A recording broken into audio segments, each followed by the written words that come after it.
Can 8 digit number, ये जो है वो एक 8 डिजिट नंबर है, okay, and it leaves remainder 0 when divided by 3। तो इसका कहना है कि ये रिमाइंडर क्या लीव करता है, 3 रिमाइंडर लीव करता है, सॉरी 0 रिमाइंडर लीव करता है when divided by 3। So this number is exactly divided by 3, correct. How many values of b are possible, b के कितने वैल्यूज पॉसिबल है। अच्छा, हमने एक डिविजिबिलिटी रूल देखा था, करेक्ट, जिसमें कि हमने ये देखा था कि अगर कोई भी नंबर है जो 3 से एग्जैक्टली डिविजिबल होगा तो उसके जो जितने भी डिजिट्स हैं उसका अगर हम सम करेंगे तो उसका सम जो है वो 3 से डिवाइड होना चाहिए, करेक्ट। तो अगर हम यहाँ देखें तो यहाँ पे 4 + 2 + 5 + 2 + 7 + 4 + 6 है ना, प्लस 3, ठीक है। This should be exactly divisible by 3 है ना। तो इसके लिए हम तो ऐड करते हैं 2 + 4 is 6 + 5 11 + 2 13 + 7 20 + 4 24 + 6 30, यानी 30 + b, यानी 30 + b should be completely divisible by 3। तो ऐसे कितने केसेस हैं, b की कितने वैल्यूज होंगे जिसमें कि ये 3 से एग्जैक्टली डिवाइड हो जाए, कितने वैल्यूज होंगे। तो हम अगर देखें तो b की वैल्यू 0 हो सकती है, ठीक है, तो ये डायरेक्टली डिविजिबल होगा। b की वैल्यू 3 हो सकती है, क्योंकि अगर b की वैल्यू 3 डालेंगे तो 33 आ जाएगा। 33 भी 3 से डिवाइड होता है एग्जैक्टली, है ना, 33 डिवाइड हो जाता है। फिर अगर हम इसमें 6 ले लें अगेन तो वो डिवाइड होगा, 9 ले लें तो वो तो फिर डिवाइड होगा। तो इसका मतलब b की जो पॉसिबल वैल्यूज कितनी है, 1 2 3 4 0 3 6 9, इतनी वैल्यूज हैं। केवल अगर उसे हम b के जगह डालते हैं तो फिर ये एग्जैक्टली डिविजिबल बाय 3 रहेगा, इसलिए इसका आंसर होगा 4। मुझे बताओ कि किसी को कोई डाउट है, समझ में नहीं आया, रिपीट करना है।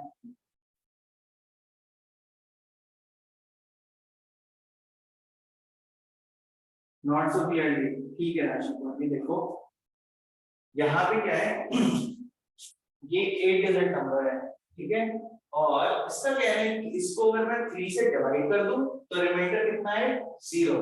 अगर ये चाहते हैं कि रिमाइंडर 0 आए तो इसका मतलब ये जो 8 डिजिट नंबर है it should be exactly divisible by 3, है ना, 3 से एग्जैक्टली डिविजिबल होना चाहिए।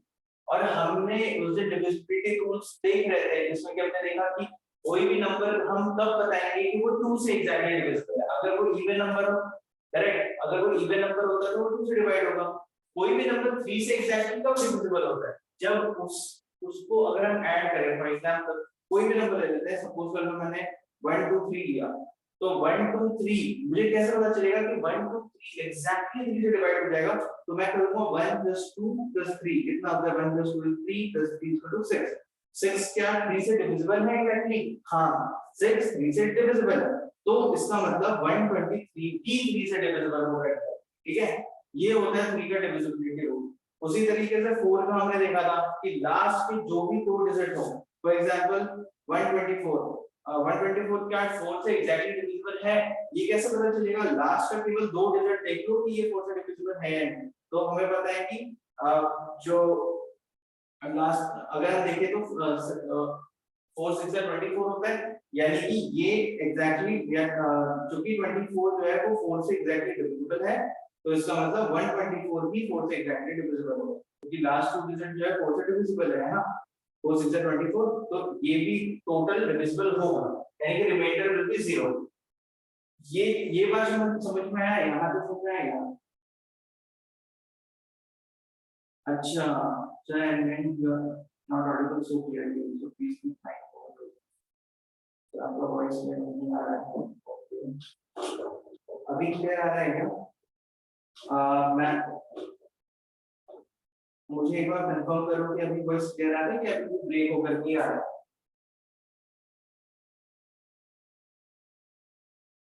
मोर क्लोज यार, मुझसे यार क्लोज पड़ेगी। अरे माइक कनेक्टेड ही नहीं है। Very nice, 1 minute.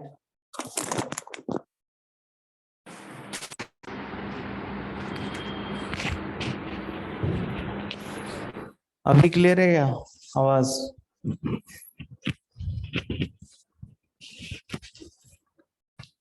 अभी बेटर है? हाँ चलो ठीक है। अरे माइक ही कनेक्टेड नहीं था। ओके। तो ये वाले क्वेश्चन में हमने यही किया कि भाई 3 से डिविजिबल होना चाहिए, तो इन सबका जो समेशन है वो 3 से डिविजिबल होना चाहिए। तो हमने इन सबका समेशन निकाला था, तो हमारा निकला 30 प्लस बी डिवाइडेड बाई 3। ठीक है, ऐसे करने तो हमें ये पता है कि ये बी में, अब हमें ये देखना है कि बी में कौन सी वैल्यूज डाले जो कि 3 से एग्जैक्टली डिविजिबल हो। तो अगर हमने बी में 0 डाला तो 30 is completely divisible by 3 आराम से। 33 will be divisible by 3, 36 will be divisible by 3, 39 will be divisible by 3। इसलिए ये 4 पॉसिबिलिटीज हैं जिसमें कि the number will become exactly divisible by 3। Clear है? Clear everyone? shall we move to the next question?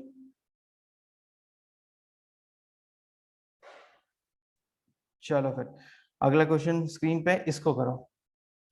उसी तरीके से है ये भी, बस हल्का सा इन्होंने कॉम्प्लिकेट किया इसको। सेम मेथड फॉलो करो इसमें और करो सॉल्व। देखो ये क्या है, प्रीवियस ईयर की क्वेश्चन से तुम्हें इतने प्रैक्टिस हो जाएंगे कि अगले बार फिर क्वेश्चन इसी टाइप का ही आना है। सब प्रीवियस ईयर है, एक दूसरे से बिल्कुल मिला जुला रहता है।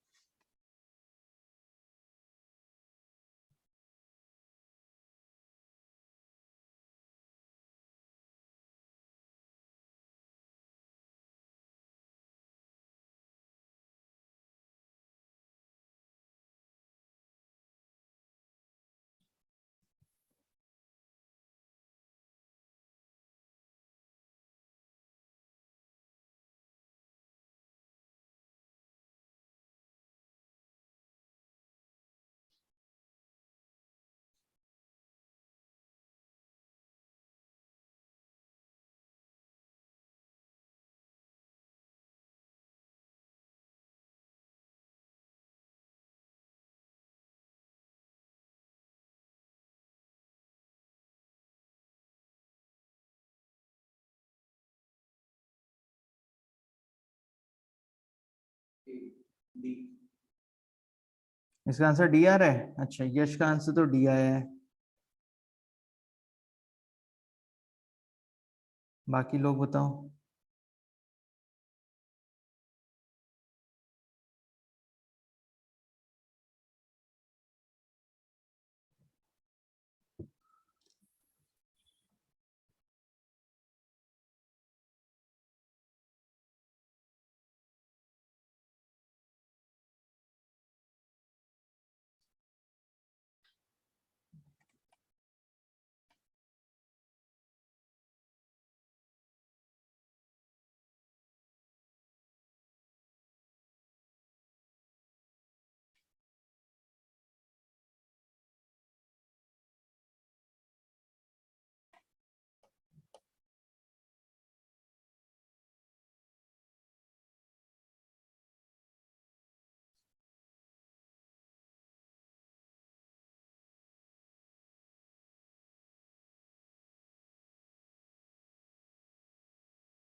Last 1 minute, ladies and gentlemen, and then we will move to the solution.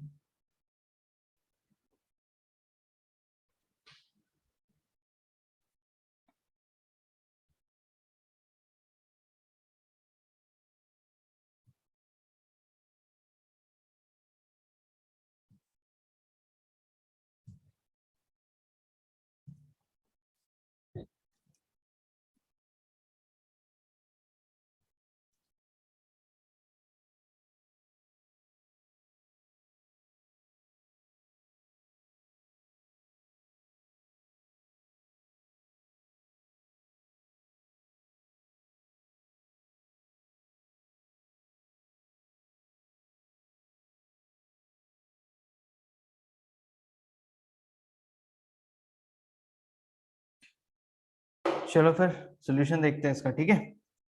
ये क्वेश्चन क्या बोल रहा है, ठीक है, let's start with the solution now. Question बोल रहा है कि there is a number 1, if a number 136 is added to 5b7 and the sum obtained is 7a3 where a and b are integers, it is given that 7a3 is exactly divisible by 3. The only possible value of b is only possible value, ठीक है। Okay अगर ऐसा question है तो हमें ये समझ में आ रहा है कि भाई एक नंबर है 5b7 और उसमें जो नंबर ऐड हुआ है वह है 136 और जब इन दोनों को ऐड करते हैं तो जो वैल्यू ऑब्टेन होती है वह है 7a3, ठीक है। 7a3 जो है वो हमें ऑब्टेन होती है। यहां तक किसी को कोई डाउट है क्या?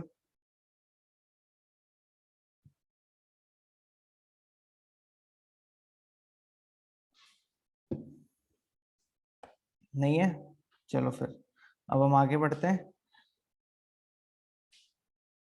हाँ ठीक है, अब आगे बढ़ते ये क्या बोलता है, it is given that this number is exactly divisible by 3। अब सेम चीज है, this number should be exactly divisible by 3 का मतलब इन तीनों का जो सम है वो 3 से डिविजिबल होना चाहिए।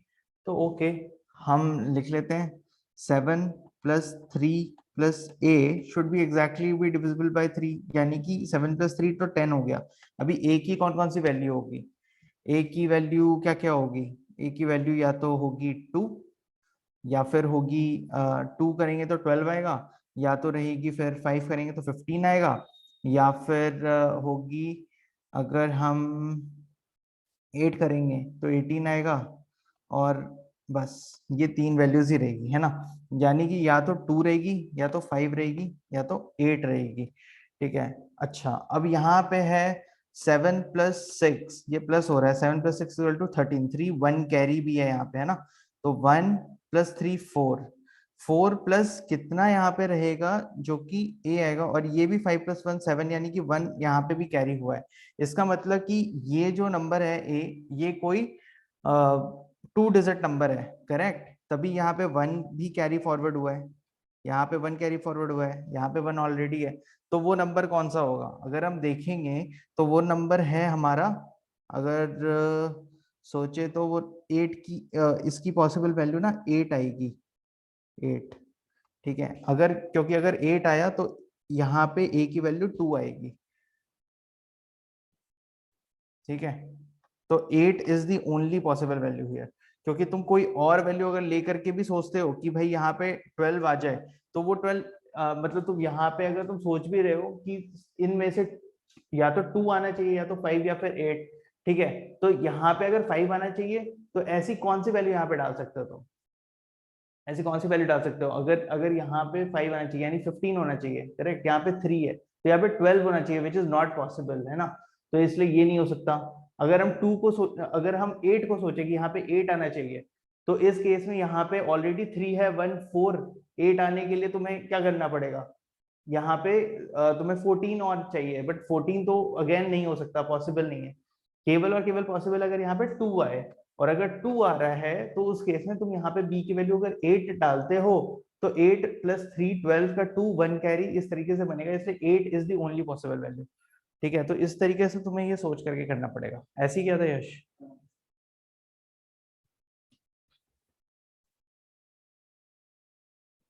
अच्छा तो ये बताओ कि डाउट है किसी को, रिपीट करना है, नहीं समझ में आया तो बताओ, नहीं तो हम आगे अगले क्वेश्चन पे मूव करेंगे। डी आंसर है इसका, ठीक है। तो चलो फिर नेक्स्ट क्वेश्चन पे मूव करते हैं। Question number 9 is on your screen. अच्छा रुको एक मिनट, फैजान बोल रहे हैं सर रिपीट करो।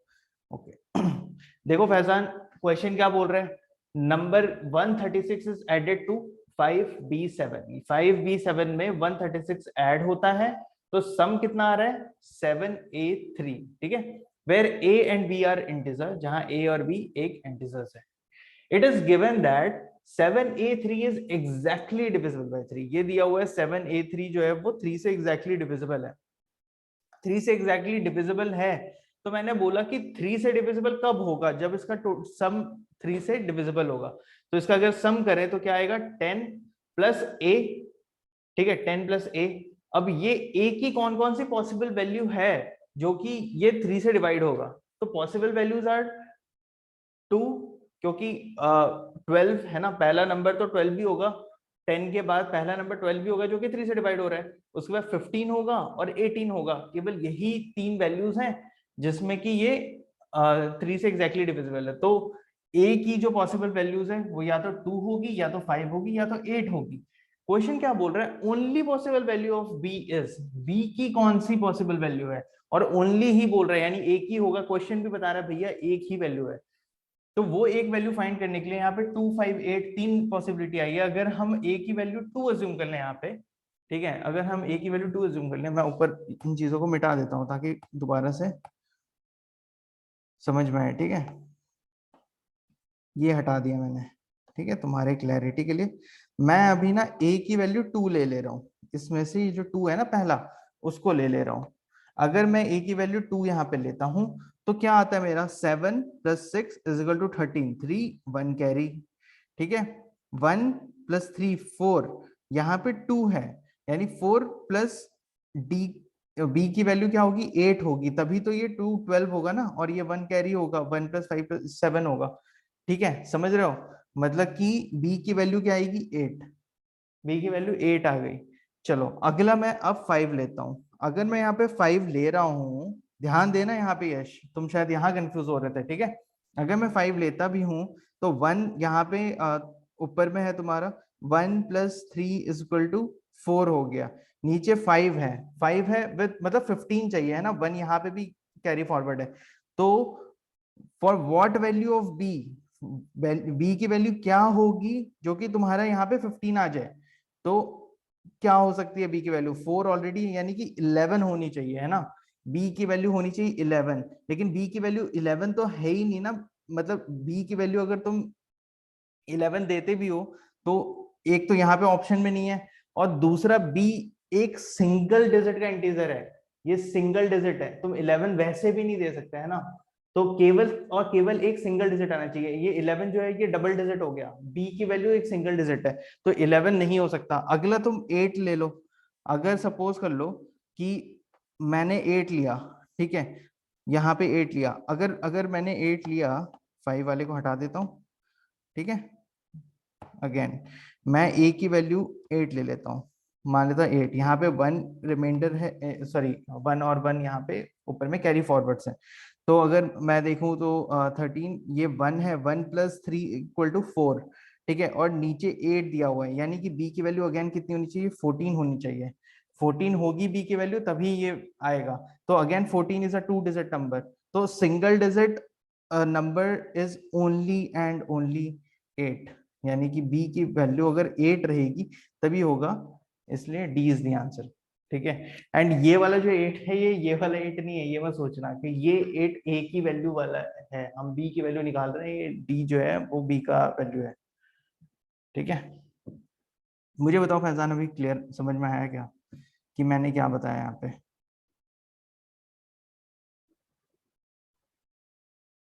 ठीक है, सिंपल है, डिविजिबिलिटी रूल लगाना है, यहाँ पे देखना है कि भाई यहाँ पे दिया हुआ है कि नंबर इज डिविजिबल बाय 3, अगर 3 से डिविजिबल है तो ये कौन सी पॉसिबल वैल्यू ऑफ ए आएगी, तो हमने देखा कि ए की ये 3 वैल्यू पॉसिबल है, ये पूछ रहा है कि बी की कौन सी पॉसिबल वैल्यू होगी, ए की पॉसिबल वैल्यू पूछा, हमने देखा कि अगर मैं 5 और 8 ये दो वैल्यूज लेता हूं तो यहाँ पे नंबर्स आ रहे हैं 11 और 14 जो कि पॉसिबल नहीं है, बी एक सिंगल डिजिट है, हमें सिंगल डिजिट चाहिए, केवल और केवल अगर 2 मैं ए की वैल्यू 2 अज्यूम करता हूँ यहाँ पे, तो मेरी वैल्यू यहाँ पे 8 आ रही है जो कि ओनली पॉसिबल वैल्यू है बी की, और यही आंसर होगा हमारा, ठीक है। चलो फिर नेक्स्ट क्वेश्चन पे मूव कर रहे हैं, question number 9 is on your screen, इसका आंसर क्या है? यश आ गया तुम्हारा आंसर, क्या आंसर है? सी आंसर आया हुआ है, ओके।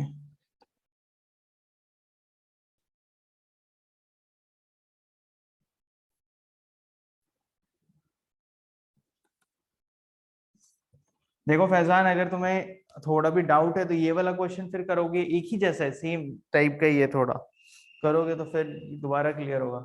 एक ही जैसे क्वेश्चंस बहुत सारे आते हैं यूपीएससी में, रिपीट होते हैं pattern.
Last 30 seconds, ladies and gentlemen. Get me the answer for question number 9.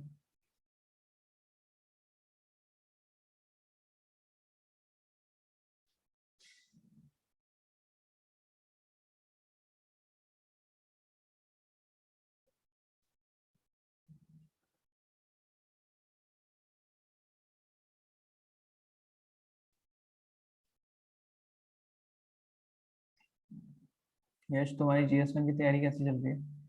जीएस1 की तैयारी कैसे चल रही है पहला पेपर का? ठीक है। सिलेबस कंप्लीट कर लिया ना तुमने पूरा? रिवीजन कर रहे हो? मॉडर्न हिस्ट्री और पॉलिटी को यार थोड़ा रिवाइज करना ज़्यादा, एटलीस्ट 3 बार तो रिवाइज कर ही लेना, 3 से 5, क्योंकि हम भूल जाते हैं चीज़ों को पॉलिटी और मॉडर्न में। बाकी तो तुम्हारा सी सेट तो अच्छा है, जीएसएन थोड़ा कर लोगे तो निकल जाएगा। ठीक है।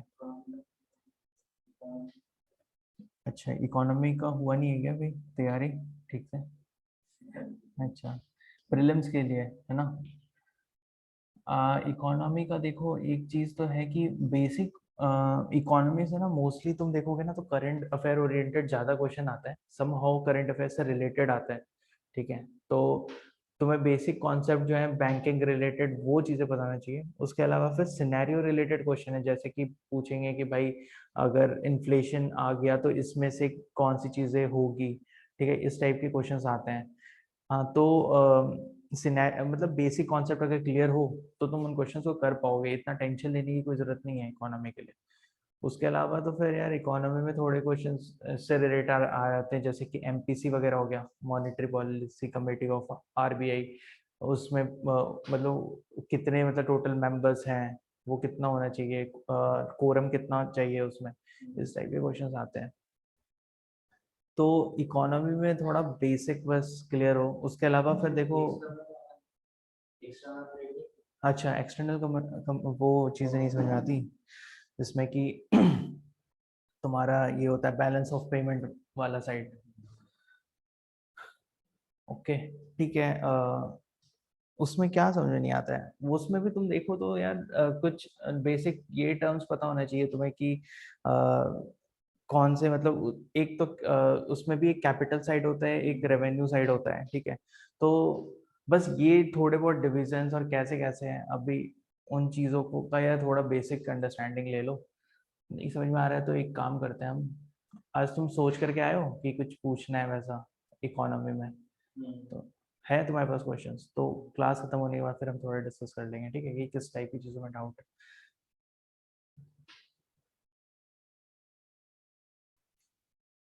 स्वास्तिक आ गया, आंसर 3 है। चलो ठीक है, इसका आंसर हम डिस्कस करते हैं। देखो ये क्या बोल रहे हैं कि let A3BC and DE2F be 4 digit numbers. ये दोनों जो है ना, इसको 4 डिजिट नंबर्स हैं where each letter represents a different digit greater than 3, जहां पे कि हर एक डिजिट जो है वो 3 से बड़ा है। And if the sum of the number is 15902 then what is the difference between the value of A and D। यानी ये पूछ रहा है कि बॉस A and D के वैल्यू का डिफरेंस बताओ। मतलब इसका कहना है कि sir A minus D equal to how much. ठीक है, सबसे पहले तो हम इसको लिख लेते हैं जैसा बोल रहे हैं, उस तरीके से ही लिख रहा है A3BC एंड DE2F।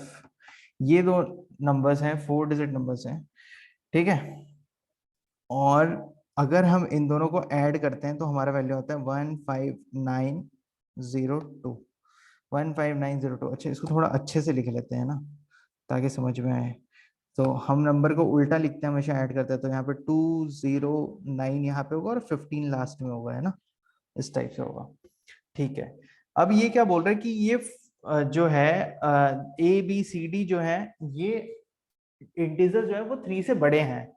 अच्छा कितने यहाँ पे दिए हुए, 1 2 3 4 5 6 F तक दिए हुए हैं ना, यानी 6 हैं, और 3 से बड़े हैं वैसे भी और सिंगल डिजिट, तो यानी कि 4 5 6 7 8 9 इतनी वैल्यू बचेगी, क्योंकि बोल रहा है कि ग्रेटर देन 3 है और वैसे भी ABCDEF दिया हुआ है, ठीक है। तो इसमें भी देखा जाए तो मतलब वो टोटल 6 हो गए ना, F तक ABCDEF, यहाँ पे भी 6 ही नंबर्स हैं। यानी कि हमें ये समझ में आ रहा है कि इसमें किसी की वैल्यू रिपीट नहीं होने वाली, इसमें से कोई एक A की वैल्यू होगी, कोई एक B की वैल्यू होगी, कोई C की वैल्यू होगी, D की, F की, ऐसा रहेगा। तो ठीक है, अगर हमारे पास ये कंडीशन दिया हुआ है, हमारे पास पहले एक नंबर आ रहा है C और F, ठीक है, C और F, और बोल रहे हैं कि 2 है, तो यहाँ तो 1 और 1 तो दिया नहीं है जो कि 2 आएगा। ऐसे कौन से कॉम्बिनेशन है जिससे कि 2 आएगा, तो मेरे को तो एक दिख रहा है पहले 4, तो 4 और 8, मैं पहला कॉम्बिनेशन पॉसिबल लेकर के चल रहा हूँ 4 और 8। दूसरा कॉम्बिनेशन एक और है मेरे पास, वो है 5 और 7, इससे भी 12 आएगा, ठीक है। बट चलो सबसे पहले 4 और 8 लेके देखते हैं कि हम ये क्वेश्चन सॉल्व कर पा रहे हैं कि नहीं। अगर नहीं हो पाया तो फिर हम सेकंड कॉम्बिनेशन भी ट्राई करेंगे, 5 और 7 वाला। ओके ओके, तो हम 4 और 8 ले लेते हैं, अज्यूम कर लेते हैं कि ये तुम्हारा C जो है वो 4 है और F जो है वो 8 है। ये 8 और 4 भी हो सकता है, 4 और 8 भी हो सकता है, कुछ भी हो सकता है, बट ऐड करना है तो ठीक है, इट्स ओके, हम ऐसे ही ले लेते हैं 4 और 8, कुछ भी ले सकते हैं, ठीक है। C की वैल्यू 8 ले लो, 4 इसकी ले लो, कोई फर्क नहीं पड़ता। ऊपर क्या बचा, 1 1 बचा, कैरी फॉरवर्ड हो गया, 1 + 2 = 3, 3 है, तो b की वैल्यू क्या होगी? b की वैल्यू 7 होगी। ठीक है, मैंने क्या कौन कौन सा इसमें से कंज्यूम कर लिया इंटीजर? 4 कंज्यूम कर लिया है, 8 कंज्यूम कर लिया है। अगला मेरा यहाँ पे 1 है, 1 1 प्लस 2 इज 3, और यहाँ पे 0 लिखा है, 1 प्लस 2 इज 3, यानी कि यहाँ पे 10 होना चाहिए, है ना? यानी b की वैल्यू क्या होनी चाहिए? 7। तो मैं ये b की वैल्यू 7 ले लेता हूँ, तो मेरी b की वैल्यू आ गई 7। अब 10 है तो यहाँ पे अगेन 1 कैरी फॉरवर्ड हो चुका है। अब 1 कैरी फॉरवर्ड हुआ है तो फिर 1 प्लस 3 इज 4, 1 प्लस 3 इज 4, और यहाँ पे 9, यानी e की वैल्यू क्या होगी? e की वैल्यू होगी 5, है ना? तो मैं e की वैल्यू 5 ले लेता हूँ, e की वैल्यू 5 हो गई, 5 भी मेरा कंज्यूम हो गया। ठीक है, अब यहाँ पे अगेन मेरा क्या हुआ? यहाँ कोई भी कैरी फॉरवर्ड नहीं हुए, है ना? 1 प्लस 3 इज 4 एंड e की वैल्यू 5 ले ली, खत्म बात। अगला बचा d और a और d। अब मेरे पास दो वैल्यू बची, क्या बची? 6 और 9। 6 प्लस 9 इज 15, एग्जैक्टली आ रहा है। ठीक है, तो 6 और यानी कि a और d की वैल्यू क्या है? 6 और 9 है। ठीक है, 6 और 9, तो इसका अगर डिफरेंस निकालेंगे 6 और 9 का डिफरेंस क्या आएगा? 3 आएगा, तो 3 इज द आंसर। ठीक है, इस तरीके से हमारा इसका आंसर आ जाएगा। मुझे बताओ कि किसी को कोई शक है, क्लियर है? Sir after class please take doubt session if possible. हाँ ठीक है ना, डाउट सेशन मतलब हम तो हर क्वेश्चन पे डाउट कर ही रहे हैं ना डिस्कस। फैजान, कौन से क्वेश्चन में तुम्हें थोड़ा डाउट हो रहा है? क्वेश्चन जो क्वेश्चन क्लियर नहीं होता है उसी समय पे पूछ लो, मैं तो आगे ही नहीं बढ़ता बिल्कुल भी, क्लियर नहीं हो रहा है तो। कोई क्वेश्चन है जिसमें तुम्हें डाउट है? इस वाले में डाउट हो रहा है तो बताओ। अपार्ट फ्रॉम सी सेट, अरे ठीक है, हम देखते हैं इसका सी सेट के पार्ट। क्लास में आ जाएगा करो फैजान, अगर थोड़ा बहुत डिस्कस करना हो तो। ठीक है, ठीक है, ठीक है, कोई दिक्कत नहीं है, तुम पूछ लेना तुम्हें अगर कुछ डाउट हो तो, मैं जहाँ तक हेल्प कर पाऊँ। ओके, इसके बाद हम अगले क्वेश्चन पे आते हैं, क्वेश्चन नंबर 10। इसको सॉल्व करो। आ गया आंसर? क्या आंसर है? सी आंसर है। अच्छा चलो, यश का आंसर सी आया हुआ है।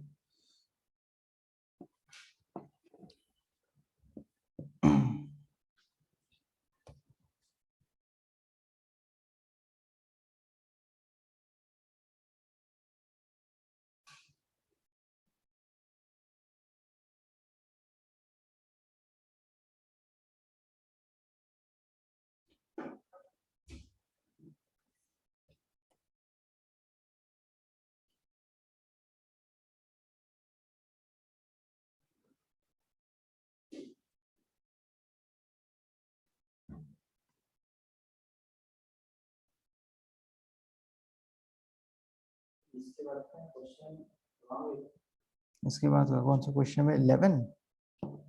अच्छा ये 1, अच्छा if x is between -3 and -1, y is between -1 and 1, then x2 y2 is between x2 y2, x square into Y square होगा समथिंग। एक सेकंड चेक कर लेते हैं।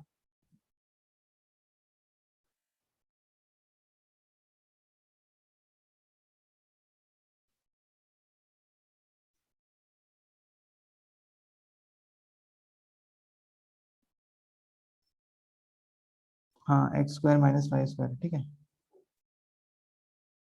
ये X square minus Y square है।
किसी का आंसर नहीं आया? Last 1 minute ladies and gentleman, try करो तो कर लो, ठीक है, उसके बाद फिर हम डिस्कस करेंगे। थोड़ा सा दिमाग लगाना है बस, ये क्वेश्चन सॉल्व हो जाएगा, कोई बहुत ज्यादा टफ नहीं है ये।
हाँ श्योर। क्या हुआ आकांक्षा, लेट हो गई? अच्छा अच्छा, हाँ हाँ। फैजान यहाँ तो सी है, चलो ठीक है, इसको हम सॉल्व करते हैं, देखते हैं कैसे होगा। सेट हो जाओ आकांक्षा, फिर हम स्टार्ट करते हैं सोल्यूशन, ठीक है। ओके, ये क्वेश्चन क्या कह रहा है? क्वेश्चन कह रहा है a printer numbers the pages of a book starting from 1 and uses 3089 digits. इसका क्या मतलब है? इसका ये मतलब है कि सर एक प्रिंटर है, ठीक है, वो प्रिंटर जो है number of pages, for example एक एग्जांपल के तौर पर अगर मैं बताऊं, सपोज कर लो कि एक प्रिंटर में 20 पेजेस उसने प्रिंट किए और उसने हर को पेज नंबर दिया है ना, मतलब उसने पेज नंबर 1 2 3 ऐसे से करके प्रिंटर ने प्रिंट किया, पेज नंबर 1 से लेकर के 20 तक उसने पेज नंबर्स प्रिंट किए। जब उसने ये पेज नंबर्स प्रिंट किए 1 से लेकर 20 तक, तो इसका कहना है कि इसने कितने डिजिट यूज किए। तो कितने डिजिट यूज किए मतलब 1 से लेकर के 9 तक इसने कितने डिजिट यूज किए होंगे? 9 डिजिट्स। और जब उसने 10 से लेकर के 20 तक प्रिंट किया तो उसने कितना डिजिट प्रिंट इस्तेमाल किया होगा? 10 में कितने डिजिट है? 2 है ना, 11 में भी 2 है, 12 में भी 2 है, ठीक है, उसी तरीके से टिल 20 दो दो डिजिट है, यानी कितने ऐसे नंबर है? टोटल 11 नंबर्स हैं जिसमें कि कितने डिजिट यूज हो रहे हैं? 2 डिजिट यूज हो रहे हैं, यानी कि 22 डिजिट्स टोटल यूज हुए। 22 डिजिट्स टोटल यूज हुए। टोटल कितने फिर डिजिट यूज हो गए? 9 plus 22 which is equal to 31 digits, ठीक है। तो पेज नंबर 1 से लेके 20 तक प्रिंट करने में इस बंदे ने कितने डिजिट्स का इस्तेमाल किया? इस प्रिंटर ने 31 डिजिट्स का इस्तेमाल किया। तो मुझे ये बताओ कि यहां तक क्लियर है क्या? ये समझ में आएगा किसी को कि ये 31 डिजिट कैसे आया? क्योंकि अगर ये समझ में नहीं आएगा 31 डिजिट कैसे आया, तो हम इस क्वेश्चन को जब आगे सॉल्व करेंगे बड़े बड़े नंबर्स लेके तो नहीं समझ में आएगा। इसलिए किसी को इस बेसिक में क्लियर डाउट है तो वो पूछ लो अभी। Any doubt anyone? Ankita, Swastik, Faizan, Radhika, Rashi, Ritesh, ये समझ में आया? नो, ठीक है, कोई डाउट नहीं है। सर रिपीट रितेश, ठीक है। रितेश देखो, क्वेश्चन क्या कह रहा है? एक प्रिंटर है जो कि नंबर ऑफ पेजेस को प्रिंट करता है, वो कुछ भी प्रिंट नहीं कर रहा, बस हर एक पन्ने का नंबर, जो नीचे नंबर लिखा रहता है ना, पेज नंबर 1 2 3 ऐसे प्रिंट कर रहा है। तो मेरा ये कहना है कि मान लो कि उस प्रिंटर ने पेज नंबर 1 से लेके पेज नंबर 20 तक प्रिंट किया, ठीक है। तो वो जब पेज नंबर 1 से लेके 9 तक प्रिंट करेगा तो उसने कितने डिजिट्स का इस्तेमाल किया? उसने 9 डिजिट का इस्तेमाल किया। 1 2 3 4 5 6 7 8 9, 9 डिजिट का इस्तेमाल किया। लेकिन जब वो पेज नंबर 10 प्रिंट करेगा, पेज नंबर 11 प्रिंट करेगा, 12 प्रिंट करेगा, 13 करेगा, 14 करेगा, 15 करेगा, ऐसे से करके जब वो 20 तक करेगा तो वो हर डिजिट, हर एक पेज नंबर प्रिंट करने में दो दो डिजिट का इस्तेमाल कर रहा है। 9 तक तो एक एक डिजिट का किया, इसलिए मैंने इसका वैल्यू 9 डिजिट्स लिखा। और 10 से लेकर के 20 तक जब उसने प्रिंट किया तो कितने डिजिट्स का यूज किया? दो दो डिजिट का यूज किया। कितने नंबर्स के लिए? 1 2 3 4 ऐसे करके 11 नंबर्स के लिए, 10 से लेके 20 तक 11 नंबर्स होते हैं, तो इसने टोटल 22 डिजिट का यूज किया। ठीक है, तो इसलिए मैंने 9 + 22 करके बताया कि टोटल पेज नंबर 1 से लेके 20 तक प्रिंट करने में इसको कितने डिजिट्स यूज किए प्रिंटर ने, 31 डिजिट यूज किए। अब बताओ क्लियर है रितेश, क्लियर है क्या कि नहीं समझ में आया? यस सर, ओके चलो फिर अब हम इस क्वेश्चन को करते हैं। क्वेश्चन क्या बोलता है, ये क्वेश्चन ये बोल रहा है बॉस कि एक प्रिंटर है, उसने कुछ नंबर ऑफ पेजेस प्रिंट किए स्टार्टिंग फ्रॉम 1 से स्टार्ट किया उसने पेज नंबर प्रिंट किए, और उसने बोला कि इसने टोटल 3089 डिजिट्स इस्तेमाल किए हैं। तो इसका पूछना है कि इसने कितने पेज प्रिंट किए होंगे फिर। ठीक है, ये क्वेश्चन है। तो टोटल 3089 पेज इसने डिजिट्स इस्तेमाल किए हैं। अच्छा देख लेते हैं, पहले 1 से लेकर के 9 तक कितने डिजिट यूज हुए होंगे, 9 डिजिट यूज हुए होंगे। ठीक है, फिर अगर मैं अगला ले लूं 10, मतलब मैं 2 डिजिट्स वाले अब नंबर ले रहा हूँ, 10 से लेके 99 तक 2 डिजिट नंबर्स होते हैं। ठीक है, अगर ये 2 डिजिट नंबर है तो 2 डिजिट नंबर में तो हर एक नंबर 2-2 डिजिट कंज्यूम करेगा। और कितने नंबर्स हुए 10 से लेके 99 तक, कितने नंबर्स हुए 10 से लेके 99 तक 90 नंबर्स हो गए। ठीक है, समझ में आ रहा है, क्योंकि 9 तो यहां तक ही कंज्यूम थे, 10 से लेके 99 तक टोटल 90 नंबर्स हो गए, यानी कितने 180 डिजिट यहाँ कंज्यूम हुए। यार इसको हटाओ, ये गोला गोला करना नहीं करता हूँ गोला। ठीक है, इसके बाद फिर अगला है हमारा 3 डिजिट नंबर स्टार्ट करते हैं, यानी 100 से लेकर के 999 तक कितने इस्तेमाल हो रहे होंगे 3, हर नंबर 3 डिजिट इस्तेमाल कर रहा होगा। और कितने टोटल नंबर होंगे 900, वेरी गुड, क्योंकि 99 तक तो ऑलरेडी है 900 नंबर्स, यानी 3 9 से 27 2700 डिजिट्स। ठीक है, इतने डिजिट्स को हम ऐड करके देखते हैं कितना आ रहा है, कितने डिजिट्स यूज हुए अभी तक। तो 0 + 0 + 9 इज 9, देन 0 + 8 इज 8, फिर है 7 + 1 इज 8 एंड 2 2 8 8 9। यस करेक्ट है क्या, ये मिस्टेक तो नहीं हुआ कैलकुलेशन में? ठीक है, 2889। यहाँ पे ये हमने, अगर इसका मतलब हमने क्या निकाला पता है, हमने निकाला कि भाई अगर पेज नंबर 1 से लेके 999 तक इसने प्रिंट किया है तो उसमें इसने 2889 डिजिट्स कंज्यूम कर लिए हैं। बट इसने कितने डिजिट कंज्यूम किए हैं 3089, यानी हम देख लेते हैं कितने ज्यादा डिजिट इसने कंज्यूम किए हैं। यानी 3089 माइनस 2889 कितना होता है, 0 0 2 200, यानी 200 डिजिट इसको और कंज्यूम करने हैं। अच्छा अब ये जो 200 डिजिट कंज्यूम होंगे वो कितने डिजिट वाले नंबर के हो रहे होंगे, वो हो रहे 4 डिजिट वाले, क्योंकि अब अगला नंबर 999 के बाद स्टार्ट होगा 1000। तो 1000 से कहां तक प्रिंट होंगे, जो कि 200 नंबर कंज्यूम होंगे। तो वो कैसे पता चलेगा, सिंपल सा चीज है, जैसे अभी तक हम कर रहे थे वैसे ही पता चलेगा। 4 डिजिट मल्टीप्लाइड बाय कितने number of pages should be equal to 200, so x is equal to 50। Correct, यानी कि इसने कितने कहां तक पेज प्रिंट किया होगा 1049 तक, तभी तो 50 करना है ना तुम्हें, 1000 से लेके 1049 तक प्रिंट करोगे तो 50 कंज्यूम होंगे, इसलिए आंसर इज 1049। ठीक है, तो इसने टोटल 1049 पेजेस प्रिंट किए हैं। ठीक है, क्योंकि ये 50 है तो ये 1000 से लेकर के 1049 तक प्रिंट करेगा तो 50 डिजिट कंज्यूम हो गए, 1000 इंक्लूडेड है इस 50 में, इसलिए 49 तक गया।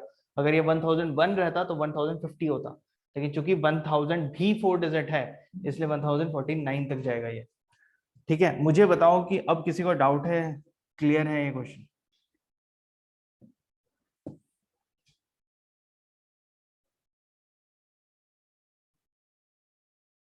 Sir repeat, okay sorry Ritesh क्या बोला तुमने, रिपीट करना है या फिर यस सर क्लियर है बोला?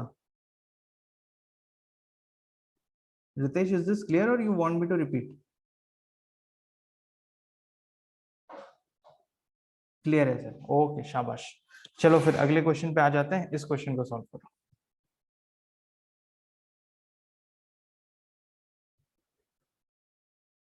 आंसर आ गया यश? कंफ्यूज हो रहे हो? ठीक है, कोई दिक्कत नहीं है। ओके, कोई नहीं।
ठीक है, स्वास्तिक का आंसर आया है 0 और 9, और फैजान का भी आंसर आया 0 और 9। चलो ठीक है, इस क्वेश्चन को अब सॉल्व करके देखते हैं। ये क्वेश्चन ये बोल रहा है कि if x is between -3 and -1, ये बोल रहा है एक नंबर है x जो कि x की वैल्यू जो है -3 और -1 के रेंज में है। ठीक है, -3 और -1 के रेंज में है।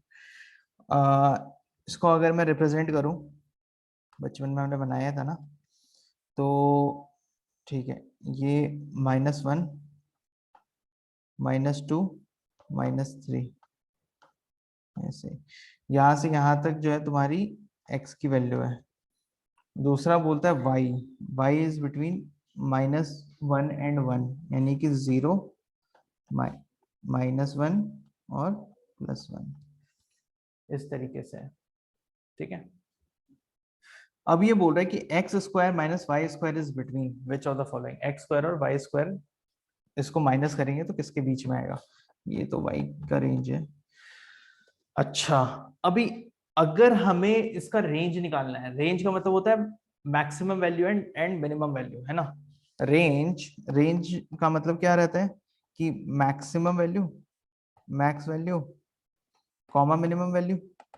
तो फिर हमें पता चलता है कि रेंज क्या रहेगा, है ना, कि max value to minimum value में ये लाई करेगी।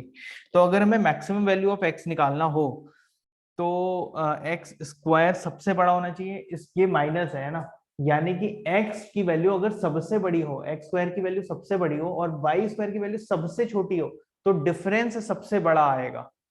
क्या ये बात समझ में आ रहा है? एक्स स्क्वायर की वैल्यू अगर सबसे बड़ी हो और वाई स्क्वायर की वैल्यू अगर सबसे छोटी हो, तो X square and Y square का डिफरेंस सबसे बड़ा आएगा।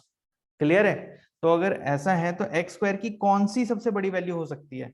-3 अगर मैंने एक्स की वैल्यू ले ली तो -3 का स्क्वायर, ये सबसे बड़ा वैल्यू ऑफ एक्स हो सकता है। ठीक है, यानी कि 9, ये मैक्सिमम वैल्यू ऑफ एक्स जो है, एक्स स्क्वायर जो है वो 9 हो सकती है। उससे बड़ी कोई हो सकती है क्या? -2 अगर लेते हो तो 4 आएगा, 1 लेते हो तो 1 आएगा, लेकिन 3 लोगे तो मैक्स आएगा। चलो, y की अब हमें मिनिमम वैल्यू लेनी है। y की मिनिमम वैल्यू क्या आएगी? y में आ रहा है -1 0 1, यानी कि 0। y की मिनिमम वैल्यू जो होगी वो 0 होगी, 0 का स्क्वायर इज ऑल्सो 0। तो हमारी x की जो मैक्स वैल्यू ऑफ x, ये हमने लिया मैक्स ऑफ x एंड ये हमने लिया मिनिमम ऑफ y। करेक्ट, क्योंकि -1 का स्क्वायर करेंगे तो भी 1 ही आ जाएगा, है ना, और 1, और इसके बीच में 0 आ रहा है तो 0 ही लेंगे ये। यानी कि हमें ये समझ में आ रहा है कि भाई x और y, x माइनस वाई की जो रेंज होगी वो किसके किसके बीच में होगी? 0 से लेकर के 9 के बीच में होगी। ये आंसर रहेगा।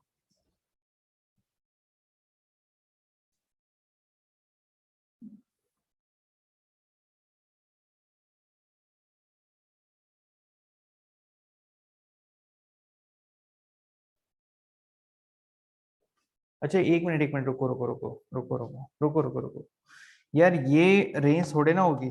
ये तो हमारी, हमने x माइनस वाई की मैक्सिमम वैल्यू निकाली है ना। ये थोड़े, ये रेंज थोड़े ना हो जाएगी। ये तो X square minus Y square की हमने मैक्स वैल्यू निकाली जो कि 9 - 0 होगी, विच इज इक्वल टू 9। ठीक है, ये तो मैक्स वैल्यू है, ये तो मैक्स वैल्यू है। हमें अब मिनिमम वैल्यू भी तो निकालनी है, तब तो रेंज पता चलेगा। ये रेंज नहीं है, सॉरी। ठीक है, तो अब मिनिमम वैल्यू क्या होगी? मिनिमम वैल्यू तब होगी जब मैं x का कोई ऐसा नंबर लूं, ठीक है, जो कि छोटा हो और y का वो सबसे बड़ा हो, तो उसके डिफरेंस हमेशा कम आएगा, है ना। तो वैसे में अगर मैं यहाँ पे देखूं तो मेरे पास सबसे छोटा नंबर x का कौन सा है? -1। तो मैं -1 का स्क्वायर ले लेता हूँ, यानी कि 1 हो जाएगा, -1 का स्क्वायर। और माइनस y में क्या होगी सबसे बड़ी वैल्यू? y की सबसे बड़ी वैल्यू क्या है? 1 है। 1 is the max value for y, right. तो मैं अगेन इसका भी स्क्वायर लेता हूँ, यानी 1 का स्क्वायर। ये करने पे क्या आ रहा है मेरा? 0 आ रहा है ना, 1 स्क्वायर 1 स्क्वायर तो 0, तो 0। अब मेरा रेंज आया, दिस इज दी, ये मैक्स वैल्यू थी and this is the minimum value of x minus Y, X square minus Y square. This is for max value of x square minus Y square. तो मेरी अब range I 0 से लेके 9, ये मैं बोलूंगा 0 से लेके 9, है ना। बताओ यश, क्लियर है? हाँ, x की बड़ी वैल्यू -1 होगी। हाँ, x की बड़ी वैल्यू -1 होगी यश, लेकिन मुझे x स्क्वायर की बड़ी वैल्यू चाहिए। ठीक है, तो x स्क्वायर की बड़ी वैल्यू तो -3 का स्क्वायर ही होगा ना।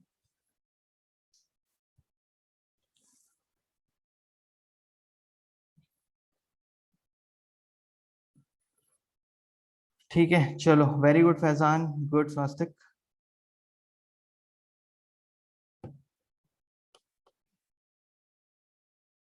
नेक्स्ट क्वेश्चन में मूव करते हैं।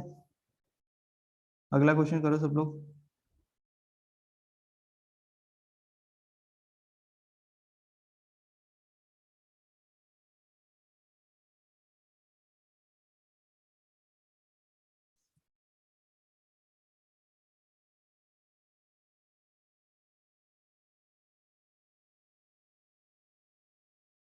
डाउट हो रहा है यश? y की जो मिनिमम वैल्यू होगी वो इस केस में -1 होगी, ठीक है। यहाँ पे अगर मैं ये तो मिनिमम वैल्यू -1 होगी, लेकिन हमें वाई स्क्वायर का चाहिए, और वाई स्क्वायर का जो मिनिमम वैल्यू है वो 0 का स्क्वायर 0 आएगा सबसे छोटा, क्योंकि -1 भी अगर मैंने ले लिया तो भी स्क्वायर करने पे 1 ही आ जा रहा है, ठीक है। तो इसलिए मैंने 0 लिया यहाँ पे सबसे छोटे के लिए।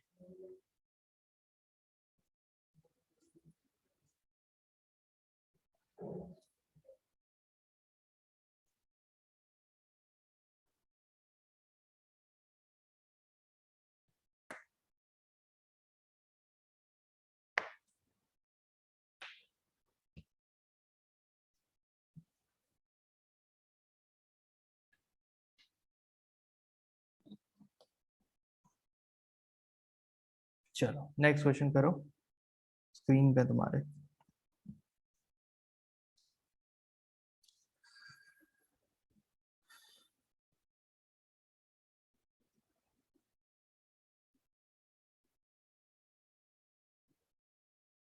इसको एलिमिनेशन मेथड से करोगे तो ज्यादा आसानी से हो जाएगा, ठीक है।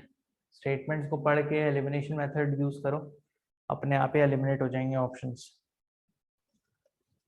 स्वास्तिक का आंसर सी आया है, सी मतलब बोथ 1 एंड 2। स्वास्तिक एक बार फिर से ध्यान से पढ़ना क्वेश्चन, ठीक है। यहाँ पे देखो, यहाँ पे लिखा है मस्ट बी ट्रू, सारे केसेस में ट्रू ही होना चाहिए जो स्टेटमेंट लिखा है। अगर किसी भी केस में फेल हुआ तो गलत हो जाएगा फिर स्टेटमेंट, ओके। तो इट मस्ट बी ट्रू है लिखा हुआ है यहाँ पे।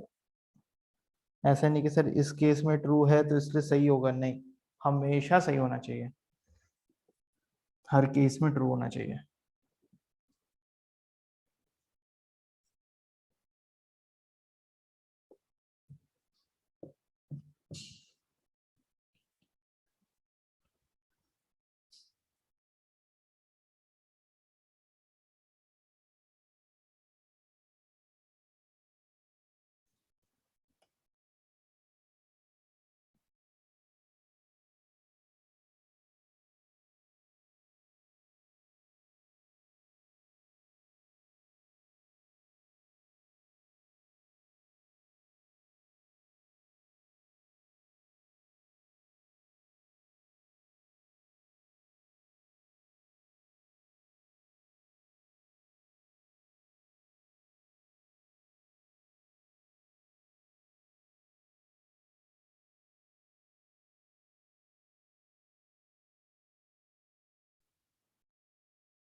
आंसर डी आ रहा है, अच्छा ठीक है। लास्ट 30 सेकेंड्स, तुम्हारे भी डी आ रहा है, आकांक्षा यश दोनों का डी आ रहा है, ओके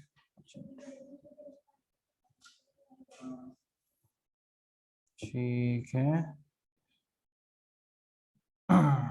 सर सी कैंसिल ए, अच्छा ठीक है चलो, ठीक है चलो फिर इस क्वेश्चन को हम देखते हैं। ठीक है हम देखते हैं ये क्वेश्चन क्या बोलता है। क्वेश्चन बोल रहा है कि sir if x minus Y equal to 8 then which of the following must be true. x minus Y 8 है, ये इन्होंने बोला कि ये तो भैया ट्रू है, x minus Y is equal to 8। अब बताओ कि नीचे दिए हुए स्टेटमेंट में से कौन सा स्टेटमेंट सही है। तो ये क्या बोल रहे हैं कि both x and y must be positive for any value of x and y। अगर तुम्हारा x minus Y equal to 8 answer लाना है तो x और y दोनों की वैल्यू पॉजिटिव ही होनी चाहिए, तभी 8 आएगा। नेगेटिव रहा तो 8 नहीं आएगा। बट मुझे एक बार बताओ बॉस, अगर मैं इसकी वैल्यू 4 ले लूं और y की value if I take y equal to -4 तो क्या 8 आएगा कि नहीं आएगा। अगर मैं x की वैल्यू 4 ले लूं और y की वैल्यू -4 ले लूं तो 4 माइनस ऑफ -4 8 आ जाएगा। तो गलत बात कर रहा है ना, गलत बात कर रहा है, ये झूठा है ये पहले स्टेटमेंट। तो ये तो झूठा है भैया, 1 गलत है, 1 गलत है तो पहला ऑप्शन गया, सी गया, ए और सी तो गया वैसे ही गया। दूसरा स्टेटमेंट क्या बोल रहे हैं, इफ x इज पॉजिटिव। अच्छा स्वास्तिक तुम्हें समझ में आया क्या मैंने 1 को a को क्यों कैंसिल किया, क्योंकि तुम्हारा ए और सी ही आंसर आ रहा था, पहले सी दिया तुमने फिर ए दिया और मैंने उसी को सबसे पहले एलिमिनेट किया है। तो मुझे बताओ कि तुम्हें समझ में आया कि मैंने क्यों एलिमिनेट किया है, कि रिपीट करूं।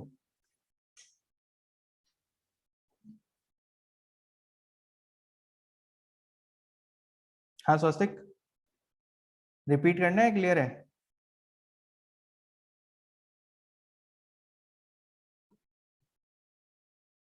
रिपीट क्लियर है स्वास्तिक को, चल ठीक है। फैजान देखो यहाँ पे ये क्या बोल रहे हैं कि यहाँ पे पहले स्टेटमेंट दिया है x minus Y equal to 8, ठीक है। और ये बोल रहे हैं कि अगर x माइनस वाई 8 के बराबर है तो इनमें से कौन से स्टेटमेंट बिल्कुल सही होने ही चाहिए। पहला बोल रहा है कि both x and y must be positive for any value of x and y। पहला पहला जो आदमी है, पहला स्टेटमेंट है वो ये बोलता है कि भाई x और y, x minus Y equal to 8 होने के लिए x की वैल्यू भी पॉजिटिव और y की वैल्यू भी पॉजिटिव ही होनी चाहिए। अगर नेगेटिव हुई तो आंसर नहीं आएगा, x minus Y equal to 8 नहीं आएगा, वो पॉजिटिव, उसे दोनों को पॉजिटिव ही होनी चाहिए। लेकिन हमें पता चला कि भाई ये तो गलत स्टेटमेंट है। क्यों?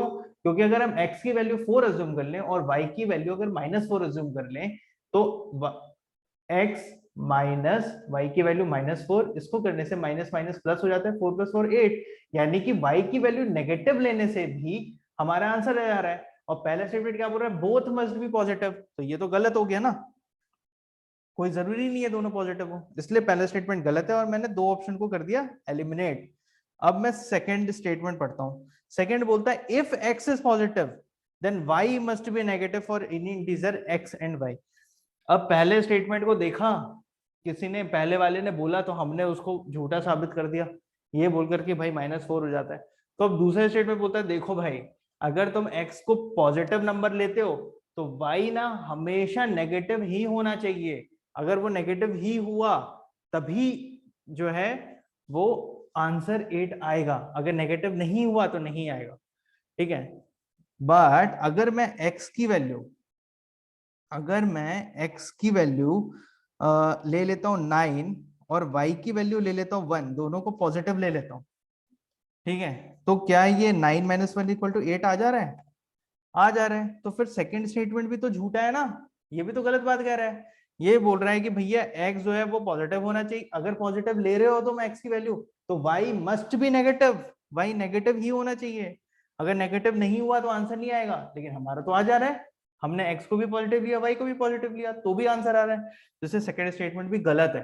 जब सेकंड स्टेटमेंट गलत है तो मेरा बी भी एलिमिनेट हो गया, तो ए एलिमिनेट था, सी एलिमिनेट था, डी वैसे ही आंसर आ गया। तीसरे स्टेटमेंट पढ़ने की भी जरूरत नहीं, दिमाग लगाने की भी जरूरत नहीं, तीनों ही गलत होंगे। ठीक है, लेकिन चलो हम ऐसे ही मजे के लिए पढ़ लेते। तीसरा स्टेटमेंट क्या बोलता है, if x is negative y must be positive for any value of x and y। इसका कहना है अगर तुम x की वैल्यू नेगेटिव ले रहे हो, x की वैल्यू नेगेटिव ले रहे हो, तो तुम्हें y की वैल्यू जो है ना वो पॉजिटिव ही लेनी पड़ेगी, तभी आंसर आएगा।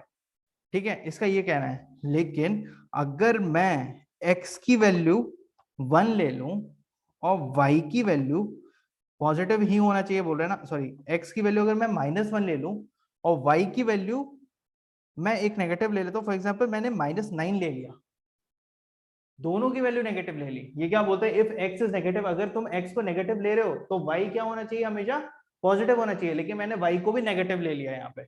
अगर y को नेगेटिव ले लेते हैं तो इसको सॉल्व करके देखते हैं तो क्या होता है, x माइनस वाई है ना इक्वल टू 8 आना चाहिए। x की वैल्यू -1 माइनस ऑफ -9 कितना हो जाएगा, -1 plus 9 which is equal to 8। Answer तो आ जा रहा है मेरा, यानी तीसरा स्टेटमेंट भी गलत है। तो इसका आंसर आएगा डी, नीदर 1 नॉर 2 नॉर 3। ठीक है, क्लियर। हाँ ठीक है, तो वही चीज है। लेकिन देखो स्वास्थ्य जैसे तुमने बोला ना सर, ऑप्शन 1 में ये आएगा, 2 में ये सारी चीजें, हाँ बिल्कुल सही है। लेकिन हमें यहाँ पे क्वेश्चन में क्या बोला है, must be true, must must must, ये सारी कीवर्ड्स हैं, वो देखो मस्ट लिखा है। तो कोई भी एक भी ऐसा नहीं होना चाहिए जो कि इस स्टेटमेंट को फॉल्स साबित कर दे। अगर एक भी ऐसा कोई आ गया जिसने फॉल्स साबित कर दिया तो ये मस्ट वाले स्टेटमेंट गलत हो जाते हैं, है ना। ये कोई ये थोड़े ना है कि भाई कुड भी, है ना, ऐसा तो है नहीं, ये मस्ट भी बोल रहा है, होना ही चाहिए। तो है तो नहीं, कुछ स्टेटमेंट है जो नहीं है। मैं ये नहीं बोलता कि नहीं होंगे ऐसे नंबर्स, बिल्कुल मिलेंगे, ऐसे बहुत सारे नंबर्स मिलेंगे जिसमें कि ये पहला दूसरा तीसरा तीनों स्टेटमेंट ट्रू होगा। लेकिन ऐसे भी तो मिल रहे हैं जिसमें कि फॉल्स हो रहा है, और यहाँ पे बोल रहा है मस्ट भी, भाई तो ये गलत है, गलत है। चलो तीसरे क्वेश्चन पे आ जाओ, शाबाश, इस क्वेश्चन को करो। ठीक है ना, हम ऐसे ही एक एक क्वेश्चन कर करके थोड़ा एक्सपीरियंस गेन करते हैं कि एग्जाम में अगर आ गया फिर हम कैसे करेंगे इसको।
यश अभी तुम जॉब कर रहे हो या फुल टाइम प्रिपरेशन में हो? फुल टाइम प्रिपरेशन में हो?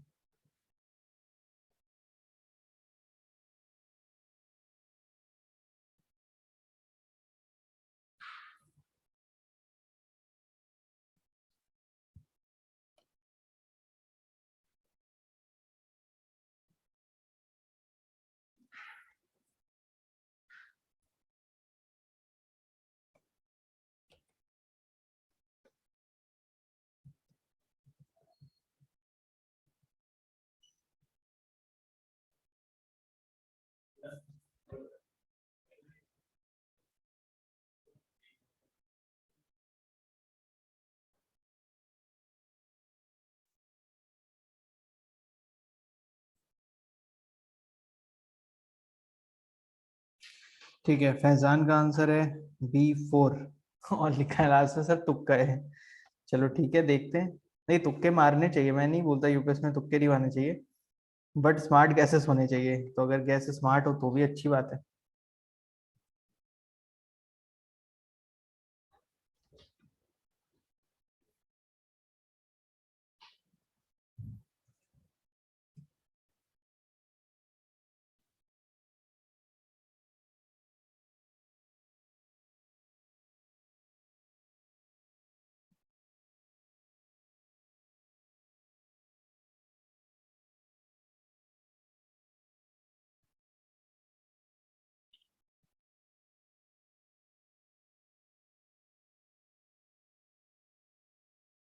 और तुम्हारा ऑप्शनल क्या है? सोशियोलॉजी तुम्हारा? ये सही है। सोशियोलॉजी सर ही पढ़ाते हैं, हरदीप। और पीएसआई यार? अच्छा, खुद से पढ़ रहे हो, चलो। तुम्हारा ग्रेजुएशन सब्जेक्ट क्या था? ओके, ठीक है। ओके ओके, चलो सही है, अपनी ग्रेजुएशन के सब्जेक्ट पे कर रहे हो ना, तो सही है। नहीं तो इंटरव्यू में वो ये भी क्वेश्चन पूछते हैं कि यही ऑप्शन क्यों चूज किया। ये भी रेडी है ना? मेरा तो ज्योग्राफी है। Geography option.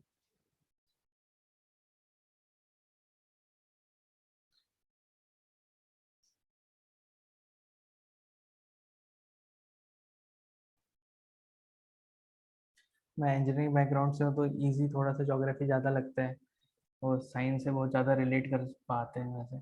तुम्हारा भी वैसे साइंस का ही बैकग्राउंड है तो तुम भी रिलेट कर पाओगे, बट ठीक है। आजकल वैसे ये जो सब्जेक्ट्स हैं इसमें ज़्यादा स्कोर होता है, सोशोलॉजी एंड ऑल। अच्छा सब्जेक्ट है।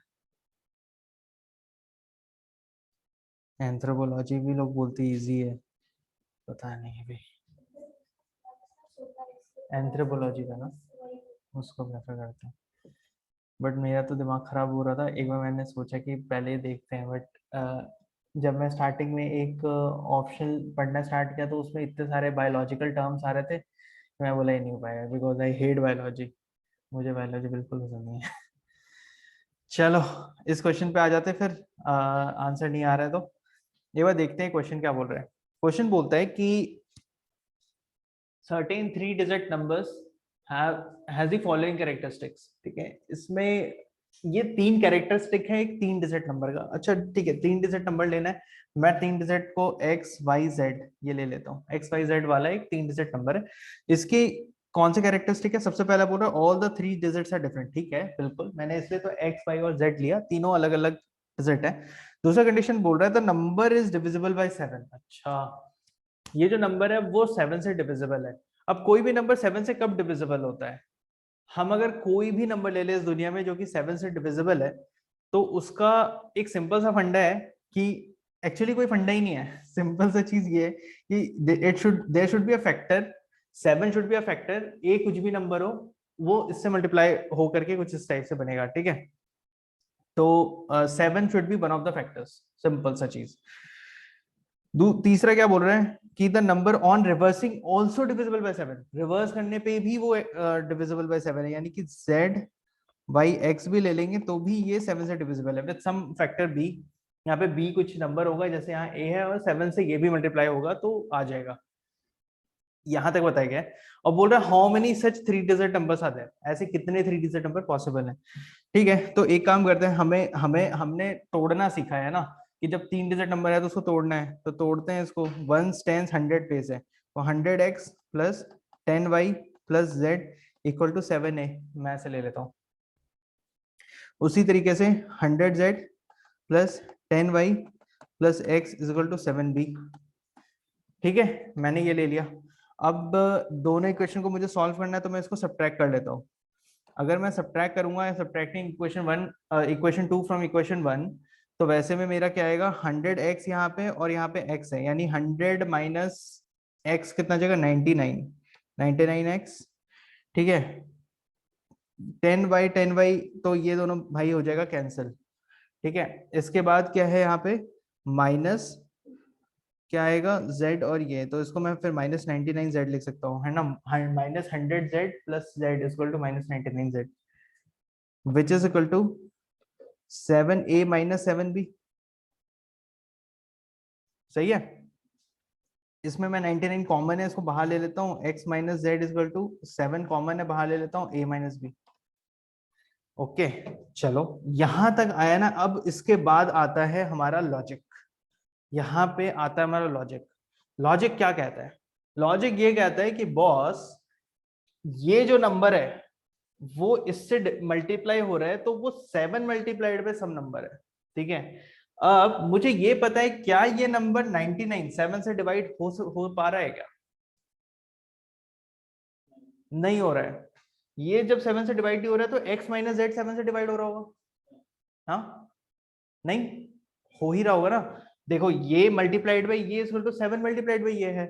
अगर 99 नहीं मल्टीप्लाई हो रहा है, तो x माइनस जेड तो मल्टीप्लाई पक्का से ही हो रहा होगा ना, तभी तो ये 7, यहाँ पे 7 है ना इस साइड, यश यहाँ पे 7 है। अगर 99 नहीं हो रहा है, तो ये तो हो ही रहा होगा ना कम से कम, तभी तो 7 के उसमें आएगा ना। तो इसका ये मतलब है कि भाई समहाउ मैं इसको अगर ऐसे ले लूं कि ये चीज तभी पॉसिबल है जब a minus B equal to 99 है and x minus Z is equal to 7 है। ये चीज तभी पॉसिबल है जब a माइनस बी 99 के बराबर है और 7 जो है वो x माइनस जेड के बराबर है। कोई शक है इसमें? नहीं है।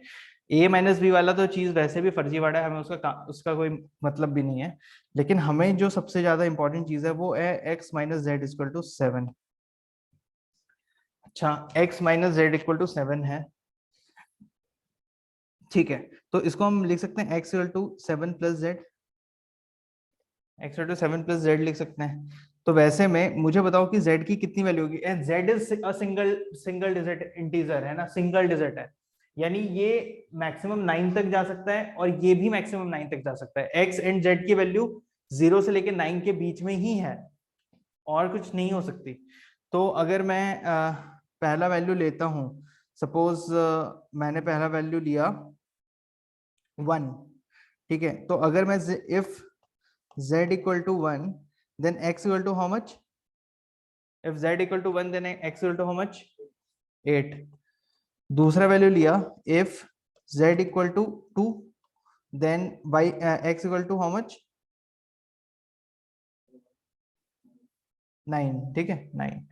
यानी कि मेरे पास अभी तक कौन कौन से नंबर आ गए, 1 आ गया, 8 आ गया, 2 आ गया, 9 आ गया। इसमें मतलब बेसिकली देखा जाए तो या तो 81 ले सकते हैं, या तो 18 हो सकता है, या तो 29 हो सकता है, या तो 92 हो सकता है। ये 4 नंबर्स हैं, 4 कॉम्बिनेशन है जो कि पॉसिबल है। ठीक है, मतलब ऐसे केवल 4 ही हैं जिसमें कि ये पॉसिबिलिटी आती है, इसलिए आंसर इसका 4 होगा। ठीक है, मैंने क्या क्या किया यहाँ पे, x और z की वैल्यू यहाँ पे एक तो 18 आएगी, अगर 18 आती है, आ गया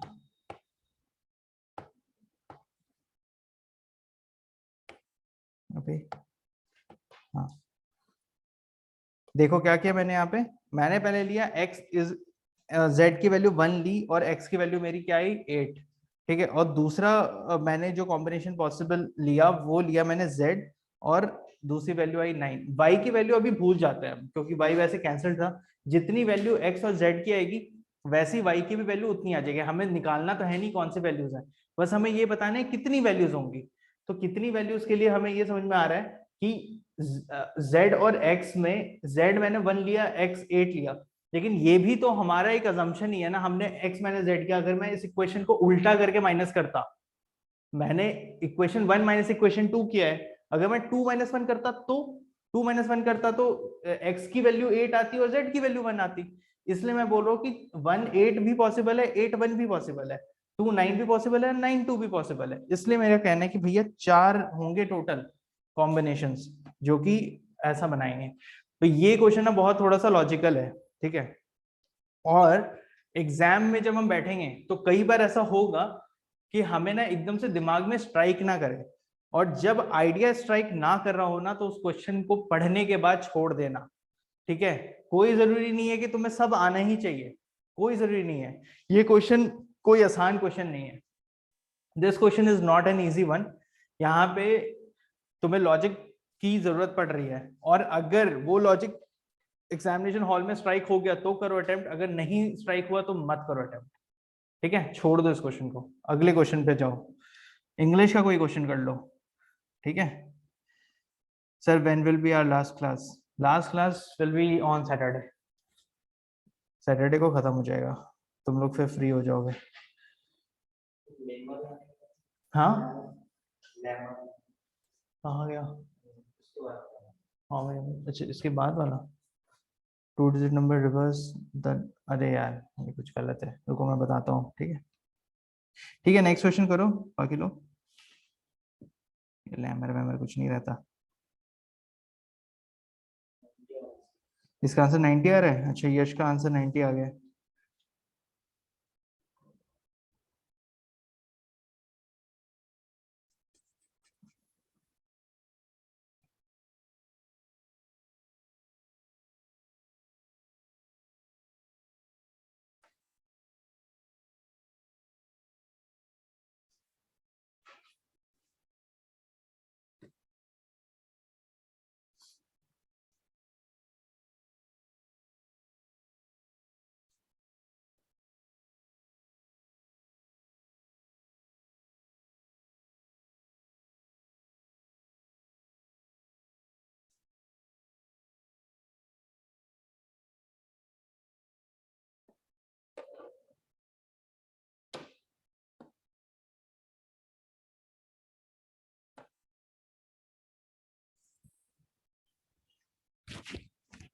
ठीक है आप लोग इसका अटेम्प्ट करो, मैं I will be back in 1 minute. जो मेरे पास क्वेश्चन है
वो करेक्ट है, लेकिन वो जो लेमर है ना, लेमर का मतलब होता है reverse. Lemur word is correct, lemur का मतलब होता है रिवर्स का मतलब।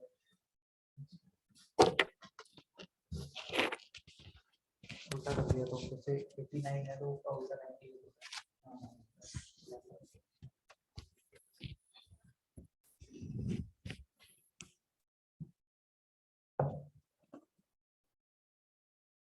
ये मोबाइल टेढ़ा हो गया क्या?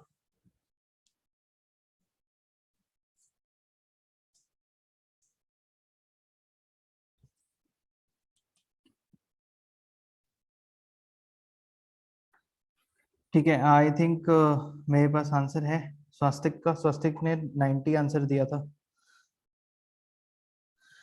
ओके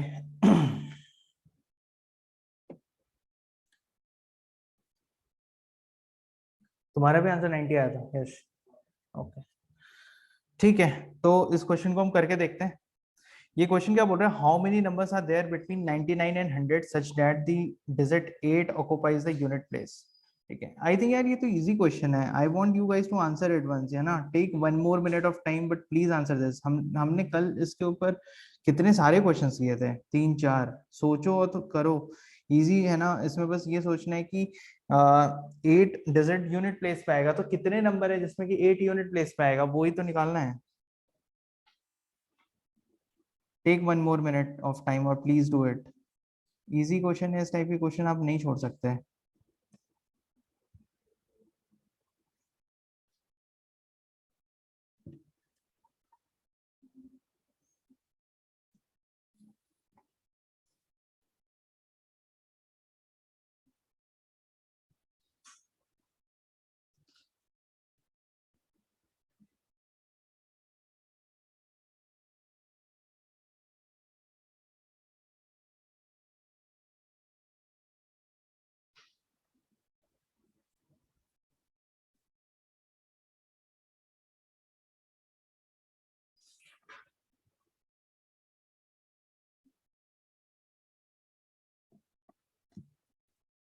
चलो ठीक है, इसको सॉल्व करते हैं, ठीक है।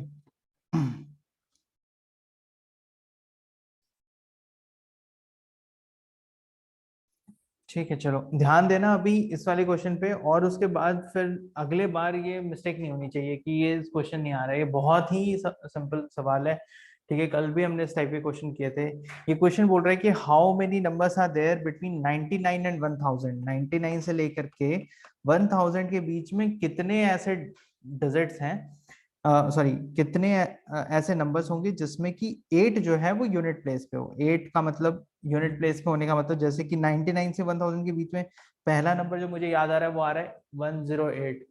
99 के बाद 108 जो है 108, इसमें 8 जो है वो यूनिट प्लेस पे है। 8 is at the unit place.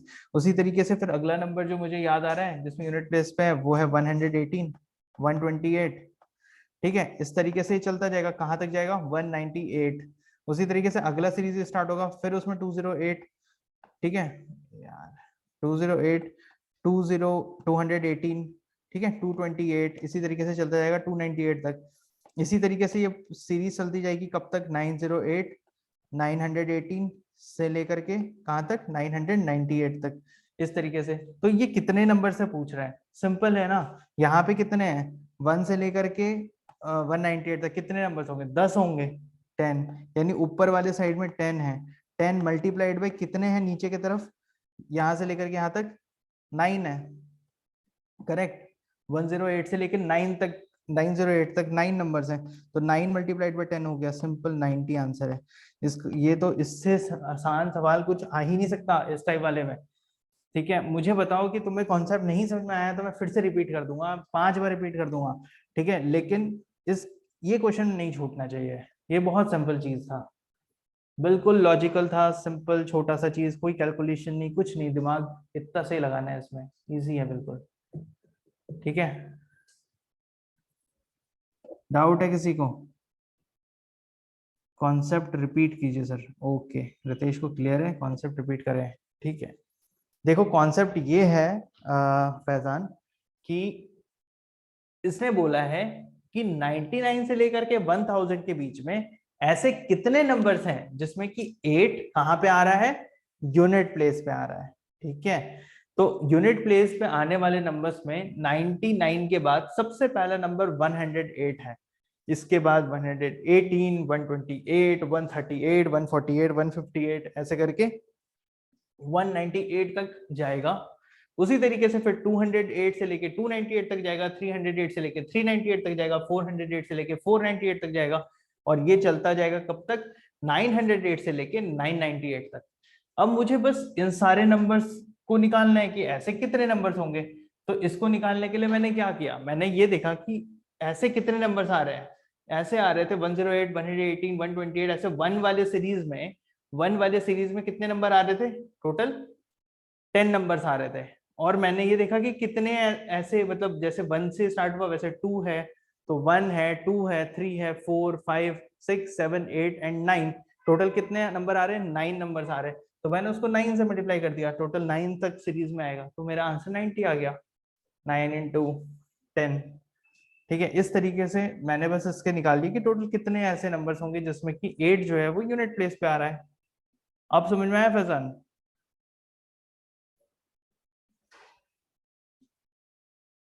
Clear है फैजान? जी, चलो ठीक है, अगले सवाल पे आ जाओ।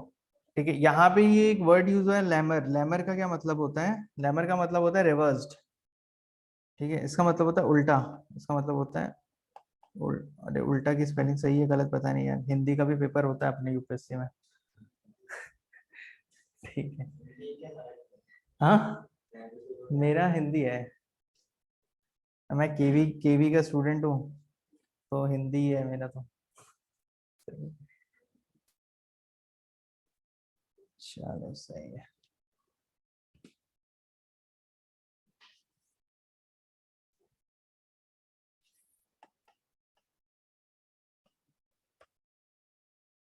36 आंसर है। ठीक है दोस्त, देखते हैं।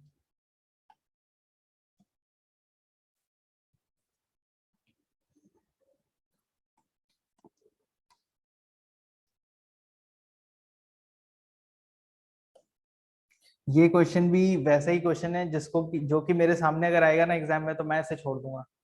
अगर मेरा दिमाग वहां पे काम नहीं किया तो मैं छोड़ दूंगा, बिल्कुल वैसे ही है। ठीक है, तो तुम करो ट्राई, मैं इसका सोल्यूशन भी बताऊंगा कैसे। लेकिन कोई जरूरी नहीं है कि एग्जाम में ऐसे क्वेश्चंस का ना आइडिया चमके। मैं एज ए स्टूडेंट तुम्हें बता रहा हूँ कि हो सकता है कि कल मैं एग्जाम में बैठ जाऊँ तो सेम लॉजिक मुझे नहीं, वहां पे मतलब चमकेगा नहीं सेम लॉजिक मुझे। क्यों नहीं एकदम से समझ में आएगा, क्योंकि एग्जाम का एक प्रेशर ही वैसा रहता है। हमें ये लग रहा होता है कि यार ये अगर मेरा 10th क्वेश्चन पे आ गया ना, मुझे लगेगा भाई 70 क्वेश्चन और है आगे, मैं कहाँ इस पे दिमाग लगाने बैठा हूँ, आगे क्वेश्चन हो जाएंगे उतने टाइम में, है ना। और अपने को बस पास करना है इसमें, तो इसलिए ऐसे क्वेश्चंस को में ज्यादा ये हो जाता है। बट ठीक है, करो ट्राई करो।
ठीक है, last 30 seconds, we will also not waste lot of time on this. Last 30 seconds.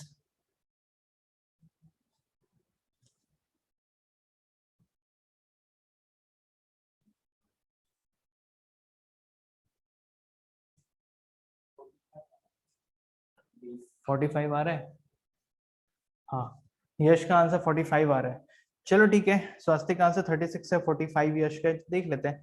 यहाँ पे तो सबसे बड़ा नंबर 45 ही दिख रहा है मुझे, तो अगर मैं इसको ट्रायल एंड एरर से भी कर सकता हूँ क्या? कोई नहीं, देखते हैं इसको कैसे करेंगे, ठीक है। चलो मेरे दिमाग में ना ये क्वेश्चन, इसको सॉल्व करना स्टार्ट कर रहा हूँ, ओके। देखो मेरे दिमाग में ना ये क्वेश्चन देखते ही जो एकदम से दिमाग में आ रही है चीज, वो ये आ रही है कि ये लार्जेस्ट पॉसिबल रिमाइंडर बोल रहा है। अगर ये लार्जेस्ट पॉसिबल रिमाइंडर बोल रहा है, यानी कि मैं और क्या बोल रहा है, 2 डिजिट नंबर। तो मैं ये सोचूंगा कि सबसे ज्यादा बड़ा से बड़ा नंबर लूं मैं 2 डिजिट का, ताकि अगर मैं उसको डिवाइड करूं किसी तरीके से छोटे डिजिट से, तो सबसे बड़ा रिमाइंडर निकल के आए, ठीक है। तो मैं बड़े डिजिट्स को अगर लेना है, तो सबसे बड़ा डिजिट तो मेरा 99 है भाई। मैं ना 99 को रिवर्स करता हूँ, 99 को रिवर्स करने पे क्या बनेगा, 99 ही बनेगा। और 99 से 99 को डिवाइड करेंगे तो रिमाइंडर कितना बचेगा, ये है नंबर, ये है उसका लैमर, ठीक है। और ये है इसको डिवाइड करके इसका डिवीजन का आंसर, ठीक है। अगर मैं इसको डिवाइड करूंगा तो रिमाइंडर क्या बचेगा, अरे डिवीजन मत लिखो भाई, यहाँ पे रिमाइंडर लिख लो, यहाँ पे लिखो रिमाइंडर, ठीक है। रिमाइंडर कितना बचेगा भाई। अगला नंबर मैं ले लेता हूँ ना, 98 ले लेता हूँ। अगर मैं 98 को रिवर्स करूंगा तो कितना होगा, 89, 89 होगा। अगर मैं 89 को 98 से डिवाइड करूं तो कितना रिमाइंडर बचेगा, 89 वन सा 89 बचेगा, और सीधा रिमाइंडर मेरा 9 बच रहा है, ठीक है। इसके बाद अगला नंबर ले लेता हूँ 97, इसको रिवर्स कर लेते हैं 79। अगर मैं 79 से 97 को डिवाइड करूं तो क्या आएगा, सेम चीज, इसका सब्सट्रैक्शन, यानी कि कितना आ जाएगा हमारा, 17 माइनस 9 इज 8 एंड 18, ठीक है। इसके बाद अगला नंबर ले लेता हूँ 96, 96 को अगर मैं डिवाइड करूँ 69 से तो कितना आएगा, अगेन 69 वन 69, और माइनस करेंगे तो फिर कितना आ रहा है, 16 माइनस 9 इज 7। मेरा ही सही है ना, आकांक्षा देखना, ठीक है। 16 माइनस 9 इज 7, और कैलकुलेशन की मिस्टेक ना हो जाए, 27, ठीक है। इसके बाद फिर अगला 96, हाँ मुझे तो ये भी दिख रहा है कि भाई यहाँ पे पूरा 9 का ही टेबल चल रहा है देखा जाए तो, ठीक है। इसको अगर मैं करता हूँ तो कितना आ रहा है, जो बड़े बड़े मैथमेटिशियन लोग होंगे वो तो ऐसे ही निकालेंगे, भाई ये टेबल आ रहा है फटाफट कर लो, ठीक है। तो जाने दो, पैटर्न ऑफ दो। 90, अगला हम ले लेते हैं 95, 95 डिवाइडेड बाय 59 कितना आएगा, टेबल अगर चल रहा है तो मैं अगला ही देख लेता हूँ ना, हाँ 36 टेबल ही लिख दो, ठीक है। फिर इसके बाद हम ले लेते हैं 94, 94 डिवाइडेड बाय 49, 49 कितना आएगा, 45, ठीक है। अगला तो वैसे भी बड़ा हो सकता है, लेकिन यहाँ तो अपने ऑप्शन में सबसे बड़ा 45 ही है, तो आंसर तो आ गया अपना। लेकिन ठीक है, देख लेते हैं ना कि क्या ऐसा हो सकता है क्या। 93 डिवाइडेड बाय 39 नहीं होगा, अब नहीं होगा, अब टेबल वाला लॉजिक फेल होगा यहाँ पे। क्यों, क्योंकि 39 मल्टीप्लाइड बाय 2, 39 मल्टीप्लाइड बाय 2 कितना होता है, हमारा होता है 78, 93 माइनस 78 हो जाएगा अब, है ना। क्योंकि 39 डिवाइडेड बाय 93 अगर मैं करूं तो 39 टू जा 78 आ जाता है, 78 का मतलब कितना हो गया, 5 और 1, 15 रिमाइंडर बचा। तो रिमाइंडर अब छोटा होना शुरू हो गया, तो मैक्सिमम कहां तक गई वैल्यू, 45। तो ये ना पूरा का पूरा यार टाइम वेस्ट क्वेश्चन है, समय बर्बाद होगा, दिमाग खर्चा होगा। तो इस टाइप के क्वेश्चन को ना स्किप कर देना है हमेशा, ठीक है। इसको कोई जरूरी नहीं है कि करो ही बैठ करके, छोड़ दो। ऐसे गूगली क्वेश्चन आया ना तो इसको स्किप कर दो। अच्छा मुझे बताओ कि जो मैंने एक्सप्लेन किया ये समझ में आ गया, हम क्या नेक्स्ट क्वेश्चन पे मूव कर लें।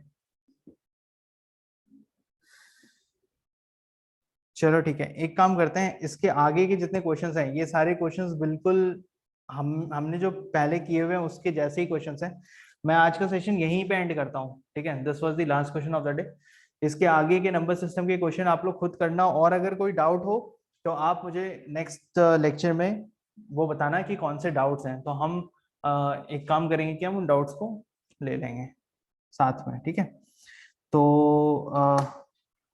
इसके साथ लेट्स इसको खत्म करते हैं नंबर सिस्टम यहाँ पे, और डाउट हो तो आप लोग कल करना, ठीक है। Let us stop this session here. Thank you so much ladies and gentleman. Any other doubt अगर आपको कुछ पूछना है लेक्चर खत्म होने से पहले तो?